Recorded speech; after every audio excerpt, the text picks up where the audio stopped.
안녕하세요. 성경 읽는 시간입니다. 우리 계속해서 이사야를 읽고 있습니다. 오늘은 이사야 52장부터 54장의 말씀을 보겠습니다. 이사야를 계속 읽으면서 아니면 이제 말씀을 계속 보면서 그런 생각이 드는 것 같아요. 되게 간단하고 어렵지 않은 일인데 굉장히 어렵다. 무슨 뜻인지 아시죠? 예, 뭔가 이 이스라엘 백성들을 봐도 하나님께서 준비를 엄청 많이 해주셨잖아요. 그냥 나한테 오기만 하면 내가 이거 다 줄게 라고 말씀하시는데도 그러지 못하고 이상한 어이없는 우상들 숭배하고 그러잖아요. 네, 지금 우리의 모습을 보는 것 같습니다. 예전엔 이제 이스라엘 백성들 욕 많이 했는데 요즘엔 성경을 읽으면 읽을수록 공감이 좀 되면서 참, 나 왜 그럴까 이런 생각이 드는 시간이 된 것 같습니다. 네, 과연 오늘은 또 어떤 게 그렇게 또 힘들게 받아들여질지 아니면 또 하나님께서 어떤 어마무시한 일들을 준비하고 계실지 같이 한번 보도록 하겠습니다. 네, 그럼 이사야 52장 보도록 하겠습니다. 시온아 깨어라, 깨어서 다시 힘으로 무장하라. 거룩한 성 예루살렘아, 너의 아름다운 옷을 입어라. 하나님을 모르는 이방인들이 다시는 내 성문으로 들어가지 못할 것이다. 예루살렘아, 너는 티끌을 떨치고 일어나 내 보좌에 앉아라. 사로잡힌 시온 사람들아, 너희를 묶고 있는 사슬을 풀어버려라. 주 여호와께서 자기 백성에게 말씀하신다. 너희가 값없이 팔렸으니 자유를 되찾는데도 돈이 필요치 않을 것이다. 너희가 처음에는 이집트에 내려가 나그네로 살았고 그 다음에는 아시리아 사람들이 너희를 괴롭혔다. 그런데 지금 바빌로니아에서 같은 일이 일어나고 있으니 어찌 된 일인가? 너희는 이유 없이 잡혀갔으며 너희를 다스리는 자들은 거만을 피우고 항상 내 이름을 더럽히고 있다. 때가 되면 너희는 내가 하나님이라는 것과 이 모든 것을 미리 말한 자가 나인 것을 알게 될 것이다. 평화와 구원의 복된 소식, 이스라엘의 하나님이 통치하신다는 기쁜 소식을 전하는 사람들의 산을 넘는 발이 참으로 아름답구나. 네, 이것도 비슷하게 찬양에서 본 기억이 있네요. 여호와께서 시온으로 돌아오시는 것을 직접 눈으로 볼 수 있게 되었으니 성을 지키는 자들이 기뻐서 함께 외치는구나. 예루살렘의 황폐한 곳들아, 함께 기뻐하며 노래하라. 여호와께서 자기 백성을 위로하시고 예루살렘을 구출하셨다. 여호와께서 모든 민족 앞에 그의 거룩한 능력을 나타내실 것이니 온 세상이 우리 하나님의 구원을 볼 것이다. 성전 기구를 운반하는 자들아, 너희는 바빌로니아를 떠나라. 너희는 더러운 것을 만지지 말고 너희 자신을 거룩하게 지켜 그곳을 떠나라. 너희 하나님 여호와께서 너희를 인도하시며 사방에서 너희를 보호하실 것이므로 너희가 당황하여 급히 떠나거나 도망하지 않아도 될 것이다. 여호와께서 말씀하신다. 보라, 내 종은 지혜롭게 행할 것이며 크게 높임을 받을 것이다. 많은 사람들이 그를 보고 놀랄 것이다. 이것은 그의 모습이 너무 상하여 사람 같지 않기 때문이다. 그러나 많은 민족들이 그를 보고 신기하게 여길 것이며 왕들이 놀라서 입을 열지 못할 것이니 그들이 전에 들어보지 못한 것을 보고 깨달을 것이기 때문이다. 네, 하나님께서 순종, 요 두 글자가 굉장히 좀 어렵잖아요. 네, 순종하면 이렇게 좀 많은 것들을 또 구비하고 계시네요. 이렇게 이사야 52장 마무리 되었습니다. 네, 계속해서 이사야 53장의 말씀 보겠습니다. 우리가 전한 것을 누가 믿었으며 여호와의 능력이 누구에게 나타났는가? 그는 연한 순처럼 마른 땅에서 나온 줄기처럼 주 앞에서 자랐으니 그에게는 풍채나 위엄이 없고 우리의 시선을 끌만한 매력이나 아름다움도 없다. 그는 사람들에게 멸시와 천대를 받고 슬픔과 고통을 당하는 사람이 되었으니 사람들이 그를 외면하고 우리도 그를 귀하게 여기지 않았다. 그는 우리의 질병을 지고 우리를 대신하여 슬픔을 당하였으나 우리는 그가 하나님의 형벌을 받아 고난을 당하는 것으로 생각하였다.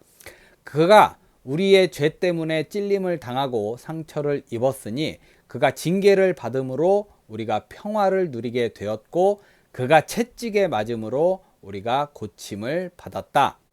우리는 다 길 잃은 양처럼 제각기 잘못된 길로 갔으나 여호와께서는 우리 모든 사람의 죄를 그에게 담당시키셨다.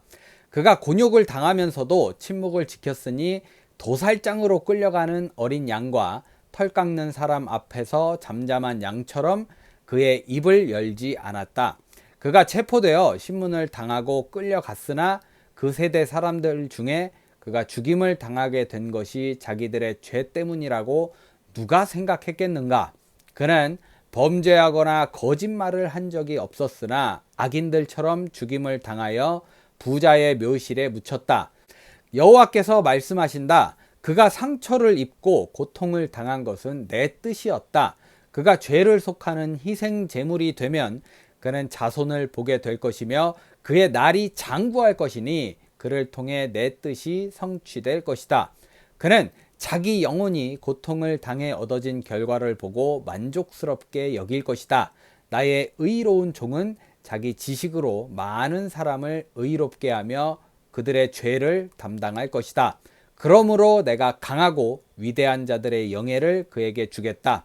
그는 기꺼이 자기 생명을 바쳐 범죄자처럼 되었으며 많은 사람들의 죄를 짊어지고 그들의 용서를 받도록 기도하였다. 네, 보면 이제 찬양의 가사로도 이렇게 쭉 나왔던 내용인데요. 보면 예수님, 누가 봐도 예수님이잖아요. 네, 이렇게 예언이라고 하는데 이런 모습들 보면 좀 대단하다라는 생각이 좀 듭니다. 이렇게 이사야 53장 마무리되었습니다.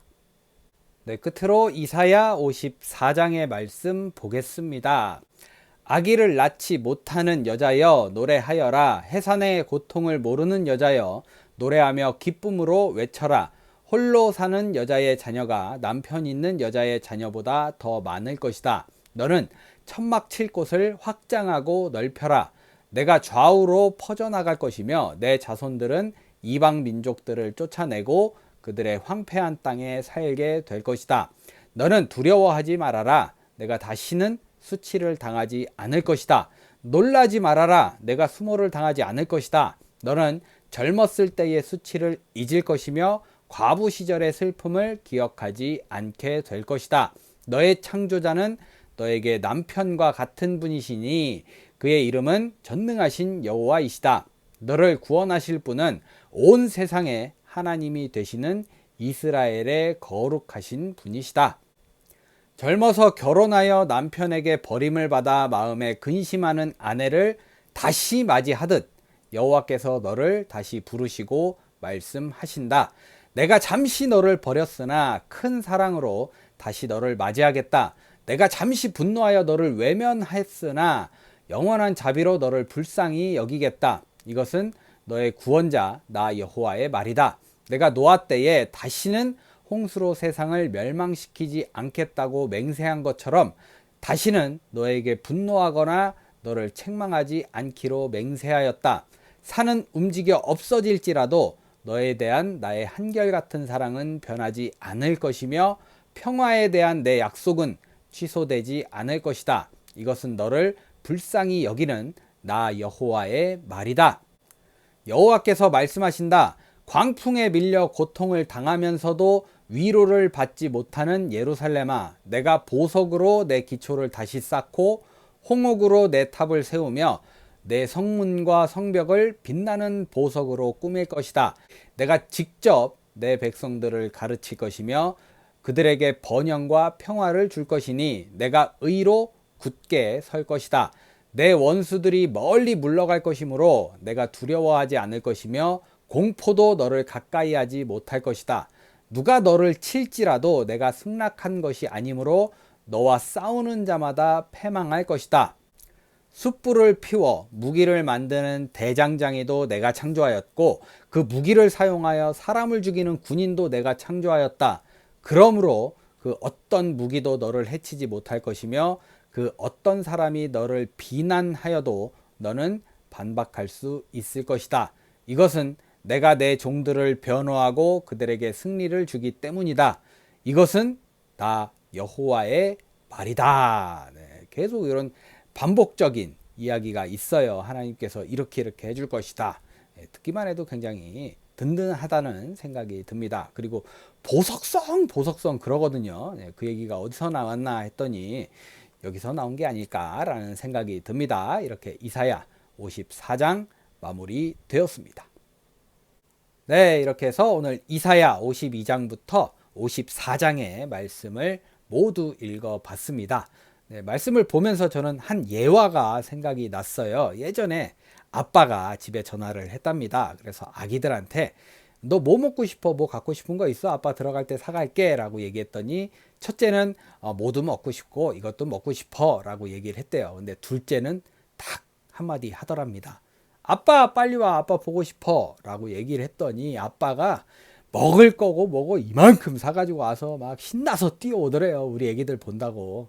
하나님의 마음이 이런 게 아닐까라는 생각이 드는 오늘의 말씀인 것 같습니다. 네, 모쪼록 여러분들 오늘 복된 하루 잘 보내시고요. 네, 뭐 갖고 싶어요? 뭐 갖고 싶어요? 뭐 이렇게 도와주세요 라는 기도보다는 오늘은 하나님 정말 보고 싶어요 라고 기도할 수 있는 하루 보내시기를 저도 기도해 보겠습니다. 네, 저는 내일 이사야 55장부터 57장의 말씀을 들고 찾아오도록 하겠습니다. 오늘도 함께 해주신 여러분 감사합니다.